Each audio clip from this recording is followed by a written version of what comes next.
Hi friends, welcome back to my YouTube channel. ಹೇಗಿದ್ದೀರಾ? I hope ನೀವು ಚೆನ್ನಾಗಿದ್ದೀರಾ ಅಂತ ಭಾವಿಸ್ತಾ ವಿಡಿಯೋನ ಸ್ಟಾರ್ಟ್ ಮಾಡ್ತಾ ಇದ್ದೀನಿ. ತುಂಬ ದಿನಗಳ ಆದ ನಂತರ ವಿಡಿಯೋಗಳನ್ನ ಹಾಕ್ತಾ ಇದ್ದೀನಿ. ಸೊ ಕೆಲವೊಂದು ಸಮಸ್ಯೆಯಿಂದ ವಿಡಿಯೋಗಳನ್ನ ಹಾಕ್ಲಿಕ್ಕೆ ಆಗಲಿಲ್ಲ. ಸೊ ಇವತ್ತಿನಿಂದ ವಿಡಿಯೋ ಹಾಕೋಣ ಅಂತ ಡಿಸೈಡ್ ಮಾಡಿದ್ದೀನಿ. ಸೊ ಇವತ್ತಿನ ವಿಡಿಯೋನ ನೋಡೋಣವಾ? ಇವತ್ತಿನ ಟಾಪಿಕ್ ಏನಂತ ಅಂದರೆ ಗೃಹಲಕ್ಷ್ಮಿಯ 23ನೇ ಕಂತಿನ ಬಗ್ಗೆ ಮಾತಾಡೋಣ. ಓಕೆನಾ? ಓಕೆ, ಗೃಹಲಕ್ಷ್ಮಿ 23ನೇ ಕಂತಿನ ಹಣ ಯಾವಾಗ ಬರುತ್ತೆ? ಸೊ 23ನೇ ಕಂತಿನ ಹಣ ಖಂಡಿತವಾಗ್ಲೂ ಈಗ ಸದ್ಯದಲ್ಲಂತೂ ಬರೋದಿಲ್ಲ. ಹಣ 23ನೇ ಕಂತಿನ ಹಣ ಅಂದರೆ ಯಾವಾಗ ಡೇಟ್ ಫಿಕ್ಸ್ ಆಗಿದೆ ಅಂತ ಅಂದರೆ ನವೆಂಬರ್ 19ನೇ ತಾರೀಕಿನ ಮೇಲೆ. ಯಾಕಂತ ಅಂದರೆ ಪರ್ಟಿಕ್ಯುಲರ್ ಫಿಕ್ಸ್ ಡೇಟ್ ತಿಳಿಸ್ತಾ ಇರೋದು ಅಂದರೆ ಇವತ್ತು ಆಲ್ರೆಡಿ ನವೆಂಬರ್ 11 ಅಲ್ವಾ? ಸೊ ಇನ್ನೇನು ನವೆಂಬರ್ 19ಕ್ಕೆ ಗೃಹಲಕ್ಷ್ಮಿ ಸಂಘವನ್ನು ಓಪನ್ ಮಾಡ್ತಾ ಇದ್ದಾರೆ. ಸೊ ಅವತ್ತು ಅಧಿಕೃತವಾಗಿ ನಮ್ಮ CM ಸಿದ್ದರಾಮಯ್ಯನವರು ಚಾಲನೆ ಕೊಡ್ತಾ ಇದ್ದಾರೆ ಮಹಿಳಾ ಮತ್ತು ಮಕ್ಕಳ ಕಲ್ಯಾಣ ಇಲಾಖೆಯ ಮುಖಾಂತರ. ನವೆಂಬರ್ 19ಕ್ಕೆ ಗೃಹಲಕ್ಷ್ಮಿ ಸಂಘನ ಓಪನ್ ಆಯಿತು ಅಂತ ಅಂದರೆ ಕಟ್ಟಬೇಕಲ್ವಾ? ಸೊ ಅದಕ್ಕೆ ಈಗಾಗಲೇ 22ನೇ ಕಂತಿನ ಹಣ, ಗೃಹಲಕ್ಷ್ಮಿ ಹಣ ಬಂದಿರೋದನ್ನ ಈಗಾಗಲೇ ಯಾವುದ್ಯಾವುದಕ್ಕಾದ್ರೂ ಕಷ್ಟಕ್ಕೋ ಸುಖಕ್ಕೋ ಬಳಸ್ಕೊಂಡಿರ್ತೀವಿ, ಖರ್ಚು ಮಾಡ್ಕೊಂಡಿರ್ತೀವಿ ಅಲ್ವಾ? ಎಲ್ಲರೂ ಕೂಡಿಟ್ಕೊಂಡಿರೋದಿಲ್ಲ, ಅವ್ರವ್ರ ಮನೆ ಖರ್ಚಿಗೆ ಕಷ್ಟಕ್ಕೆ ಸುಖಕ್ಕೆ ಬಳಸ್ಕೊಂಡಿರ್ತಾರೆ. ಹೀಗೆ ಏನಕ್ಕಾದ್ರೂ ಒಂದಕ್ಕೆ ಬಳಸ್ಕೊಂಡಿರ್ತೀವಿ ದುಡ್ಡನ್ನ ಅಲ್ವಾ?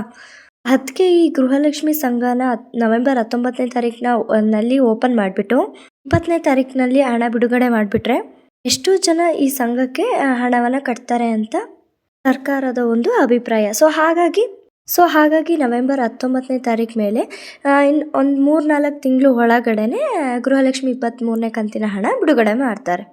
ಹಾಗಾದರೆ ಗೃಹಲಕ್ಷ್ಮಿ 23ನೇ ಕಂತಿನ ಸಂಘಕ್ಕೆ ಹಣ ಎಲ್ಲರೂ ಕಟ್ಟಬೇಕಾ ಅಂತ ಕೇಳೋದಾದರೆ ಖಂಡಿತವಾಗ್ಲೂ ಇಲ್ಲ. ಗೃಹಲಕ್ಷ್ಮಿ 2000 ಹಣ ಪ್ರತಿಯೊಬ್ಬರು ಕಟ್ಟಲೇಬೇಕು ಅಂತ ಏನಿಲ್ಲ, ರೂಲ್ಸ್ ಮಾಡಿಲ್ಲ ಸರ್ಕಾರ, ಅದು ನಿಮಗೆ ಬಿಟ್ಟಿದ್ದು. ಸೊ ಸಂಘಕ್ಕೆ ಕಟ್ಕೊಳ್ಳೋದಾದರೆ ಕಟ್ಕೊಳ್ಳಿ, ಅಥವಾ ನಿಮ್ಮ ಪರ್ಸ್ನಲ್ ಯೂಸಿಗಾದರೂ ಬಳಸ್ಕೊಳ್ಳಿ, ಅದು ನಿಮ್ಮಿಷ್ಟ. ಇಲ್ಲಿ ಗೃಹಲಕ್ಷ್ಮಿ ಸಂಘಕ್ಕೆ ಹಣ ಕಟ್ಟೋದಾದರೆ ಏನು ಉಪಯೋಗ ಅಂತ ನಿಮಗೆ ತಿಳಿಸ್ಬಿಡ್ತೀನಿ. ಈ ಗೃಹಲಕ್ಷ್ಮಿ ಸಂಘ ಇದೆಯಲ್ಲ, ಸೊ ಅದರಿಂದ ಸೇರೋದ್ರಿಂದ ಏನು ಬೆನಿಫಿಟ್ ಇದೆ ಅಂದರೆ 25,000ದಿಂದ 3 ಲಕ್ಷದವರೆಗೆ ಈ ಸಂಘದಲ್ಲಿ ಸಾಲ ಸಿಗುತ್ತದೆ ದುಡ್ಡನ್ನು ಕಟ್ಟೋದ್ರಿಂದ. ಗೃಹಲಕ್ಷ್ಮಿ ಸ್ವಸಹಾಯ ಸಂಘ ಅಂತ ಅಲ್ವಾ ಇದು ಹೇಳ್ಬಿಟ್ಟು. ಸೊ ಇದರಲ್ಲಿ 25,000ದಿಂದ 3 ಲಕ್ಷದವರೆಗೆ ಹಣ ಲೋನ್ ಕೊಡ್ತಾರೆ. ಸೊ ನೀವು ಉದ್ಯೋಗನಾದರೂ ಮಾಡ್ಕೋಬೋದು, ಮನೇಲಿ ಕೂತ್ಕೊಂಡಾದರೂ ಬಿಸ್ನೆಸ್ ಮಾಡ್ಬೋದು, ಅಥವಾ ಏನಾದರೂ ಒಂದು ಶಾಪ್ ಇಟ್ಕೋಬೋದು.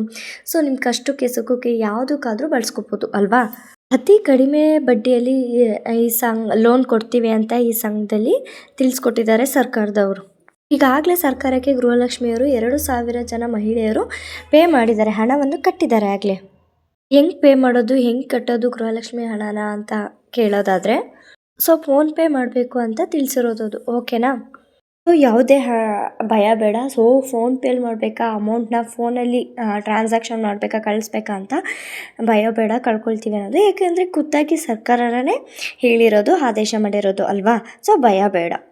ಸೊ ಹಾಗಾಗಿ ಯಾವುದೇ ರೀತಿ ಮೋಸನೂ ಕೂಡ ಆಗೋದಿಲ್ಲ. ಸೊ ಹಾಗಾಗಿ ಗೃಹಲಕ್ಷ್ಮಿ 2,000ನ ಸಂಘಕ್ಕೆ ಕಟ್ಟಬೇಕು.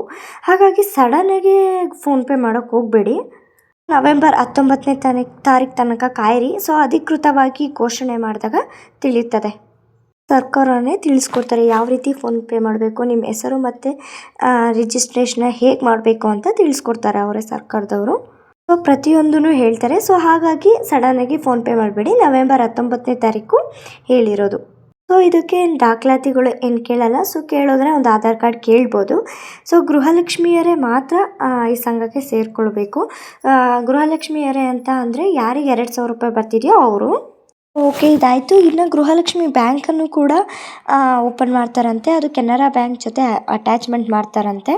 ನಿಮಗೆ ಕೆನರಾ ಬ್ಯಾಂಕ್ ಅಕೌಂಟು ಇತ್ತು ಅಂದರೆ ನಿಮ್ಮ ಕೆನರಾ ಬ್ಯಾಂಕಲ್ಲಿ, ಸೊ ಆದರೂ ಕೂಡ ಇನ್ನೊಂದು ಹೊಸದಾಗಿ ಓಪನ್ ಮಾಡಬೇಕು. ಸೊ ಅದ್ರ ಬಗ್ಗೆ ನವೆಂಬರ್ 19ನೇ ತಾರೀಕಿನಲ್ಲಿ ನಾನೆಲ್ಲ ನಿಮಗೆ ಮಾಹಿತಿ ಕೊಡ್ತೀನಿ, ಅಪ್ಡೇಟ್ ಕೊಡ್ತೀನಿ. ಸೊ ಹಾಗಾಗಿ ಈ ಥರ ಅಪ್ಡೇಟ್ಗಳಿಗಾಗಿ ನಮ್ಮ ಚಾನಲ್ನ ಪ್ಲೀಸ್ ಸಬ್ಸ್ಕ್ರೈಬ್ ಮಾಡ್ಕೊಳ್ಳಿ, ಹಾಗೆ ಸಪೋರ್ಟ್ ಮಾಡಿ. ಯಾರೆಲ್ಲ ವಿಡಿಯೋ ನೋಡ್ತಾ ಇದ್ದೀರಾ ಪ್ಲೀಸ್ ಒಂದು ಲೈಕ್ ಮಾಡಿ, ಹಾಗೆ ಕಮೆಂಟ್ ಮಾಡಿ. ಓಕೆ, ಈಗಾಗಲೇ 2,000 ಜನ ಮಹಿಳೆಯರು ಸರ್ಕಾರಕ್ಕೆ 2,000 ಕಟ್ಟಿದ್ದಾರೆ ಅಂತ ಹೇಳಿದ್ವಿ ಅಲ್ವಾ? ಸೊ ಈಗ ಅದೇ 2,000 ಮಹಿಳೆಯರು 2,000 ಕಟ್ಟೋದೆ ಅಂದರೆ ಅಲ್ಲಿಗೆ 40 ಲಕ್ಷ ದುಡ್ಡು ಸರ್ಕಾರಕ್ಕೆ ಆಯಿತು ಅಲ್ವಾ? ಸೊ ಯಾರಿಗಾದ್ರೂ ಸಾಲ ಬೇಕು ಅಂತ ಅಂದರೆ ಅಪ್ ಟು 3 ಲಕ್ಷದವರೆಗೂ ಕೊಡ್ತಾರಲ್ವಾ, ಸೊ ಅದರಲ್ಲಿ ಕೊಡ್ತಾರೆ. ಕೆಲವರು 50,000 ತಗೊಳ್ತಾರೆ, ಕೆಲವರು ಲಕ್ಷ ತಗೊಳ್ತಾರೆ, ಕೆಲವರು 2 ಲಕ್ಷ ತಗೊಳ್ತಾರೆ, ಕೆಲವರು 3 ಲಕ್ಷ ತಗೊಳ್ತಾರೆ.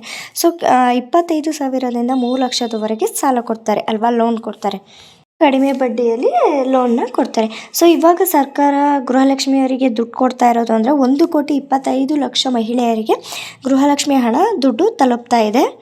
1,25,00,000 ಮಹಿಳೆಯರಲ್ಲಿ ಬರೀ 25 ಲಕ್ಷ ಮಹಿಳೆಯರು ಸಂಘ ಕಟ್ಟಿದ್ರು 2,2 ಸಾವಿರ. ಸೊ 1 ಕೋಟಿ ದುಡ್ಡಾಗುತ್ತೆ.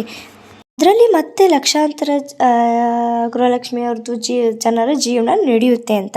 ಸೊ ಈ ಒಂದು ಕೆಲಸನ ಮಾಡ್ತಾ ಇದ್ದೀವಿ. ಈ ಕೆಲಸವನ್ನು ನಾವು ಮಹಿಳೆಯರಿಗಾಗಿಯೇ ಮಾಡ್ತಾ ಇರೋದು ಅಂತ ಹೇಳಿದ್ದಾರೆ. ಈ ಸಂಘ ಮಾಡಿರೋದಾದ್ರೂ ಓಕೆ, ಇಷ್ಟ ಇದೆ, ಚೆನ್ನಾಗಿದೆ. ಆದರೆ ಪ್ರತಿ ತಿಂಗಳು ಕರೆಕ್ಟಾಗಿ 2,2 ಸಾವಿರ ಗೃಹಲಕ್ಷ್ಮಿ ಹಣ ಕೊಟ್ಟರೆ ಗೃಹಲಕ್ಷ್ಮಿ ಸಂಘಕ್ಕೆ ಹಾಕ್ಬೋದು ಅಲ್ವಾ. ಇಲ್ಲಾಂದರೆ ಕೈಯಿಂದ ಹಾಕೋ ಪರಿಸ್ಥಿತಿ ಬರುತ್ತೆ. ಈಗಲೇ 3-4 ತಿಂಗಳಿಗೆ ಒಂದ್ಸತಿ, 3 ತಿಂಗಳಿಗೆ ಒಂದ್ಸತಿ ಕಂತನ್ನ ಕೊಡ್ತಾರೆ. ಬಾಕಿ ಕಂತುಗಳನ್ನು ಕ್ಲಿಯರ್ ಮಾಡ್ತಿದ್ದಾರೆ. 2-3 ತಿಂಗಳಿಗೆ ಒಂದ್ಸತಿ ಕೊಟ್ಟರೆ ಸಂಘನ ಕಟ್ಟೋಕ್ಕಾಗೋದಿಲ್ಲ ಅಲ್ವಾ. ಸೊ ಅವರು ಪ್ರತಿ ತಿಂಗಳು ಕೊಟ್ಟರೆ ನಾವು ಪ್ರತಿ ತಿಂಗಳು ಸಂಘಕ್ಕೆ ಕಟ್ಬೋದು ಅಲ್ವಾ. ಸೊ ಓಕೆ, ಇದಿಷ್ಟು ಗೃಹಲಕ್ಷ್ಮಿ ಅಪ್ಡೇಟ್ಸ್ ಆಯಿತು. ಸೊ ವಿಡಿಯೋ ಇಷ್ಟ ಆದರೆ ಪ್ಲೀಸ್ ಒಂದು ಲೈಕ್ ಮಾಡಿ. ಹಾಗೆ ಯಾರೆಲ್ಲ ನನ್ನ ಹೊಸದಾಗಿ ಚಾನಲ್ ನೋಡ್ತಾ ಇದ್ದೀರಾ ಪ್ಲೀಸ್ ಸಬ್ಸ್ಕ್ರೈಬ್ ಮಾಡ್ಕೊಳ್ಳಿ, ಹಾಗೆ ಸಪೋರ್ಟ್ ಮಾಡಿ. Thank you.